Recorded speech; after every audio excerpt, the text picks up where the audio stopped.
Is it safe to travel to Las Vegas in 2025? That's the question we're taking a hard look at today.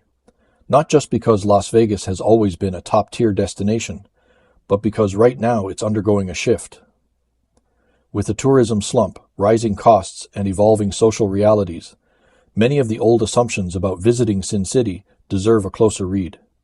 I'm Stephen with the Travel Safety Network. After over 25 years traveling the world in high-risk environments, industrial work sites, oil rigs, construction zones, conflict regions, I've made it my mission to decode travel safety.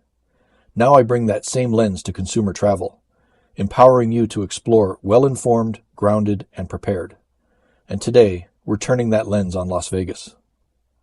Let's begin with a surprising hook.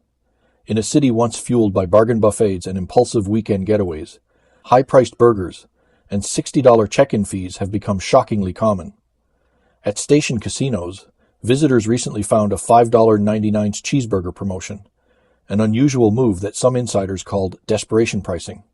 That's because Vegas is facing an unexpected downturn in 2025 tourism, with visitation down roughly 6.5% from the previous year, hotel occupancy plunging by nearly 15% in June, and unemployment on the rise in southern Nevada. So yes, Vegas is expensive, more expensive than many have ever seen it. Buffets now climb over $100, coffee costs $9 a cup, and room rates have soared, leaving many middle-class travelers feeling priced out. International arrivals, especially from Canada, have dropped sharply, driven by currency shifts, border friction, and political tension. What that means for travel safety is twofold. Fewer crowds in some places, but heightened need to know where you're spending and why. Crime in Las Vegas resembles other major American cities in many ways. Petty theft in crowded places, occasional violent incidents, and a visible homeless population downtown. Tourists on the Strip are largely protected by heavy security, but downtown areas like Fremont Street and neighborhoods beyond the tourist core report higher crime rates. Pickpocketing, drink spiking, and distracted bag loss are more common than violent crime for visitors. Hate crimes spiked alarmingly in late 2024, by 234% over the previous year, mostly driven by race or ethnicity bias. While tourists are rarely the targets, tensions in certain neighborhoods around civil unrest or protest zones could create risk zones, especially at night.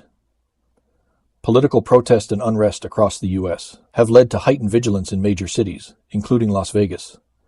International advisories from the U.S. State Department, Global Affairs Canada, the UK's FCDO, and Australia's DFAT all suggest travelers follow local news closely, avoid demonstrations, and remain alert to active shooter situations, however rare they may be in tourist zones. Water and food safety in Vegas follow the standards of a developed Western city. Tap water is safe to drink. Restaurants are regulated, though even buffets can be risky if hygiene lapses occur during busy weekends. Travelers with sensitive stomachs should still exercise caution, avoid undercooked food or unmonitored grab-and-go items, especially during peak tourist seasons. Healthcare in Las Vegas is ample and accessible. The city's hospitals and clinics are modern, many with international accreditation. That said, medical care in the U.S. can be expensive. Make sure your insurance covers evacuation or hospitalization, especially if you're not covered by U.S. health plans. Pharmacies are plentiful, and nearly any over-the-counter or prescription medication is available, though you may be asked for a local or international driver's license at purchase. Transportation in and around Las Vegas is straightforward, but not without quirks. The Strip is highly walkable, surrounded by ride-sharing availability, taxis, and the Las Vegas monorail. RTC buses and free hotel shuttles operate reliably, but be cautious walking alone late at night, especially off main roads. Public transit beyond the Strip can be patchy, and the metro area is spread out. Night driving is less about crime and more about navigating drivers under the influence, a serious concern in a city built on nightlife. Heat and natural hazards deserve mention. Las Vegas routinely hits triple-digit temperatures in summer, and heat stroke or dehydration remain real risks, especially for travelers outdoors in full sun. Flash flooding can occur in monsoon season, though it's relatively rare. The city maps flood zones and maintains a county-wide flood control system. But if you're driving, keep an eye on alerts and never cross flooded roads. So how has the economy slowdown affected safety? Paradoxically, fewer tourists can mean both more space and more unrest. Service workers, already strained by rising living costs, are seeing notably reduced wages. Some report tip income down more than 50% from just last year. Staff layoffs and reduced hours are reported across the service sector. That stress can ripple into everyday interactions, meaning travelers should still treat local staff with patience and respect, and avoid overt flashiness with money. For those wondering whether Vegas remains worth a visit in 2025, the answer is yes, but with nuance. The city is doubling down on live entertainment, big-ticket shows, Formula One, and luxury offerings that attract high-end visitors.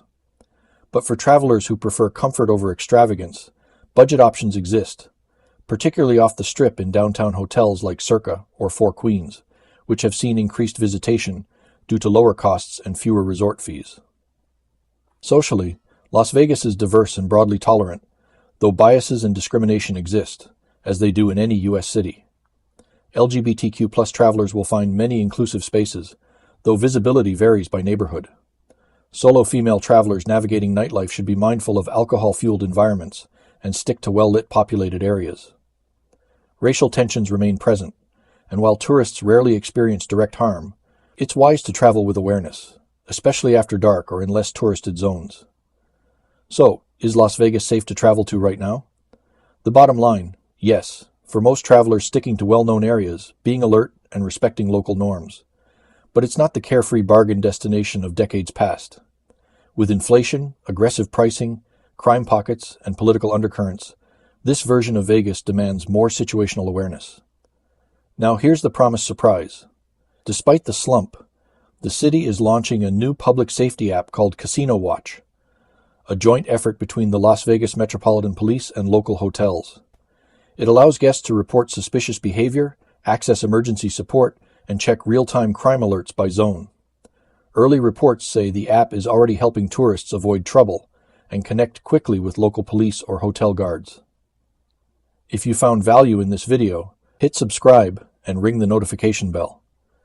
We'll be covering more destinations each week with practical risk insights and travel safety tools.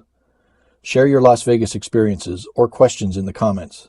Your tips help make travel safer for everyone. And if you're looking for help planning a smart, safe Vegas trip, or any global adventure, you can reach out to me and the team at True North Travel.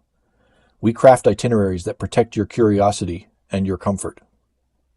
Until next time, this is Stephen with the Travel Safety Network, helping you see the world with eyes wide open and peace of mind intact.